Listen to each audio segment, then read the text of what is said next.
My name is Kath Hart. I've been working at Tom Price Primary School for 9.5 years. Before that I worked in the Kimberley for 6 months, so in total I've had 10 years of teaching experience.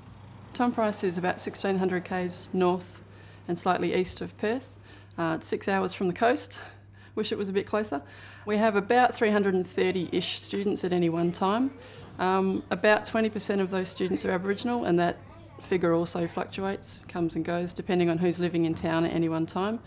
So we cater for all sorts of needs, and we do focus on bringing up our middle cohort as much as we can, the kids who have some talent but aren't necessarily at the top yet, and that's our focus cohort for this year. The After School Club started this year. It's funded by some funding partners who support a lot of activities and clubs across our region. They're trying to improve outcomes for Aboriginal students and close the gap between Aboriginal and non-Aboriginal students. So our club is designed to support the students to complete their homework and their home reading, to try and make the experience for them as much like doing homework at home as possible, although they do it at school here with us. We have 3 teachers and 3 educational assistants employed to work with the students, and they work in a junior, middle and upper group. And we break it down into a meet and eat time, where we all come together in the same room, and then we separate into those groups to complete the reading and the homework. At the end we come together for a game, and at the moment we're also running a gardening activity in that last part of the session. What's this one? 625. We have a lot of Wakathuni students attending, mostly because they have a bus that's set aside to run them home at the end of the club, and so they tend to stay here because they need to catch the bus. But we also have a lot of town students who will walk home afterwards. And we have quite a range in age, from year 1 to year 7, and there are kids who attend very regularly and some who come more like once a fortnight, so we're happy with the attendance rate at the moment.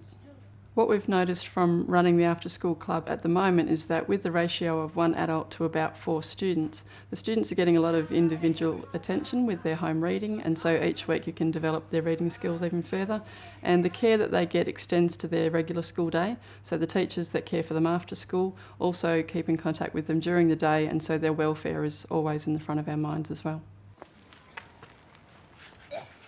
During Reconciliation Week this year, our whole school activity was to create hands of harmony on cardboard. They were laminated and planted in our rainforest area.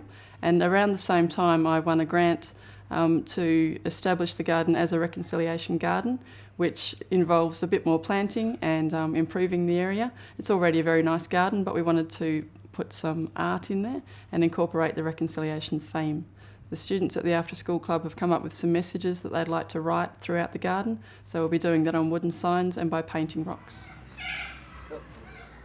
So today we're continuing painting our rocks, and we're going to paint like this one here. So Alana, when you paint yours, we want to go right down to the dirt.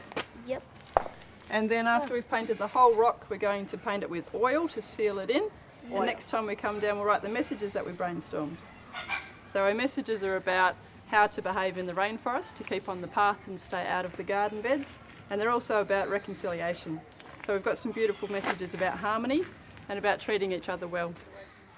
The Reconciliation Garden started very ambitiously. We had 15 junior primary students there after school one day, which we found were a few too many students to have working on it at one time. So now I take about 3 or 4 students at a time, and we're using outdoor paint and products like that, so we really don't want to get on the kids' uniforms.